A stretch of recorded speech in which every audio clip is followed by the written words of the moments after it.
আসসালামু আলাইকুম। ইরানের ভয়াবহ হামলায় কাঁপছে ইসরায়েল। ইসরায়েলে গত 24 ঘন্টায় ইরান যে আক্রমণ করেছে, ইরানের ভিতরে ধ্বংসস্তূপে পরিণত করছে।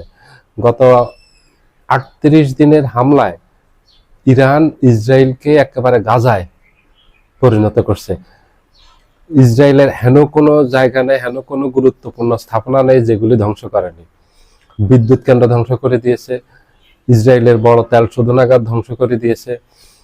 ইসরায়েলের গুরুত্বপূর্ণ জায়গা, খুবই গুরুত্বপূর্ণ, এটা ইসরায়েলের হার্ট পয়েন্ট বলা হয় এই শহরটাকে, ডিমোনা। এখানে হলো ইসরায়েলের মূল পারমাণবিক কেন্দ্র।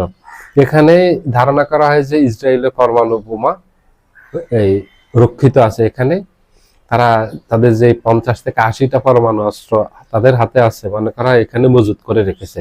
এই শহরে পারমাণবিক কেন্দ্রে গুরুত্বপূর্ণ অনেক স্থাপনা আছে, ওগুলিতে আক্রমণ করেছে। এবং ইসরায়েলের প্রযুক্তি হাব হিসেবে ধরা হয় গ্যালিলি, বীরশেবা, ইলাদ, কিরিয়াত শামনা, এগুলিতে ব্যাপকভাবে গত 24 ঘন্টা ব্যাপক হামলা চালিয়েছে এবং সেখানে অনেক হতাহত হয়েছে। সেখানে এখন পর্যন্ত ইসরায়েল স্বীকার করছে 7 জন মারা গেছে, তবে এটার সংখ্যা আরো অনেক বেশি এবং অনেক আহত হয়েছে কয়েকশো। এদিক থেকে ইরান আক্রমণ করতেছে, ইরান আক্রমণে বিধ্বস্ত হয়ে গেছে ইসরায়েল। ওই দিক থেকে আক্রমণ করতেছে ইয়েমেনের হুতিরা। আর লেবানন থেকে ধারাবাহিকভাবে আক্রমণ অব্যাহত রেখেছে, দুইভাবে স্থলপথেও আক্রমণ করতেছে এবং আকাশপথেও আক্রমণ করতেছে হিজবুল্লাহ আকাশপথে আক্রমণ করতেছে সুইসাইডাল ড্রোন এবং ক্ষেপণাস্ত্র দিয়ে। আর এদিক থেকে ইরান তো ধারাবাহিকভাবে হামলা রেখেছে। এই ত্রিমুখী হামলায় ইসরায়েলের অবস্থা হয়ে গেছে একেবারে নাস্তানাবুদ। ইসরায়েলের অবস্থা হয়ে গেছে খুবই ভয়াবহ অবস্থা হয়ে গেছে। ইসরায়েলের সেনাবাহিনীর অবস্থা হয়ে গেছে ভেঙে পড়ার মতো অবস্থা হয়েছে। ইসরায়েলের সেনাবাহিনীর প্রধান ঘোষণাই দিয়েছেন যে কোনো সময় ইসরায়েলের সেনাবাহিনী ভেঙে পড়তে পারে। এখন ভেঙে পড়ার মতো অবস্থা, কারণ হলো দীর্ঘদিন থেকে ইসরায়েলের সেনাবাহিনী অব্যাহতভাবে বিরতিহীনভাবে, তারা কোনো ধরনের বিশ্রামের সুযোগ পায়নি, বিরতিহীনভাবে লাগাতার যুদ্ধ করতেছে। 23 সালের 7 অক্টোবর থেকে হামাসের সাথে টানা 2 বছর যুদ্ধ করলো। 25 সালের অক্টোবরে এসে যুদ্ধবিরতি হলো। এই যুদ্ধবিরতি হতে না হতে আবার ইরানের সাথে শুরু করলো। এই ইরানের সাথে শুরু করতে করতে এখন তাদেরকে টোটালি 5টা ফ্রন্টে যুদ্ধ করতে হচ্ছে।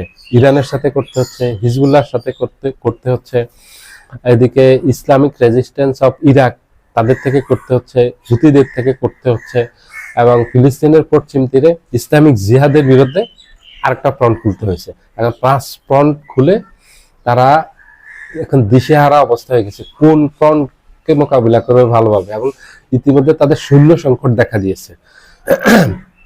তাদের অনেক সৈনিক তো গুরুতর আহত হয়েছে, অনেক মারা গেছে এবং অনেকে যুদ্ধে অক্ষম এবং অনেকে মানসিকভাবে ট্রমায় চলে গেছে। এই যে চিকিৎসারত অবস্থা আছে হাজার হাজার সৈনিক, তাদের এই সৈনিক ঘাটতি, তাদের ক্লান্তি এবং তাদের বিষণ্ণতা, এগুলিতেই বসছে এখন তাদেরকে। এটা তো যদি আপনি স্টিলের একটা সৈনিক দিয়ে যুদ্ধ করান মাসের পর মাস, বছরের পর বছর, ওটা তো লোহার স্টিলের সৈনিকও ক্লান্ত হয়ে যাবে। আর এটা তো মানুষের শরীর, এটা আপনি বছরের পর বছর করাতে পারবেন না। আপনি 2 মাস, 3 মাস, 4 মাসের একটা যুদ্ধ করতে পারেন, কিন্তু টানা বছরের পর বছর, কয়েক বছর।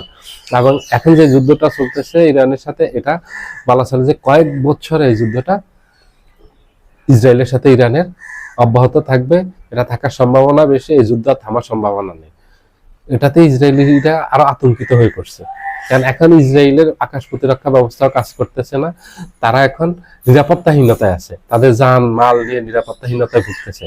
ইসরায়েলের যে গর্বের আয়রন ডোম, এগুলি সব ধ্বংস করে দিয়েছে, রাডার ব্যবস্থা ধ্বংস করে দিয়েছে ইরান একটার পর এক আক্রমণে।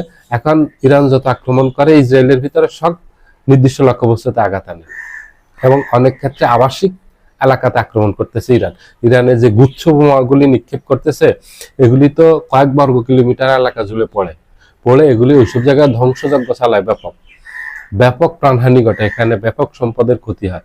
এখন ইসরায়েলরা আতঙ্কিত হয়ে পড়ছে, অনেক শহর ছেড়ে ইসরায়েলিরা অন্য শহরে চলে গেছে।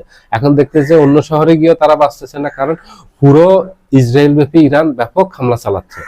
এই হামলার হাত থেকে বাঁচার জন্য এখন ইসরায়েলরা যেটা করতেছে, ইসরায়েল ছেড়ে চলে যাচ্ছে।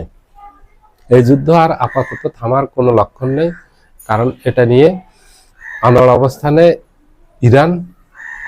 ডোনাল্ড ট্রাম্প হুমকি দিচ্ছে একের পর এক, কিন্তু ইরান কাবু হচ্ছে না। এদিকে ইসরায়েলও প্রস্তুতি নিচ্ছে দীর্ঘ যুদ্ধের, এটার আপাতত কোনো সম্ভাবনা নেই যুদ্ধ থামার। সবাই ভালো থাকবেন, আল্লাহ হাফেজ।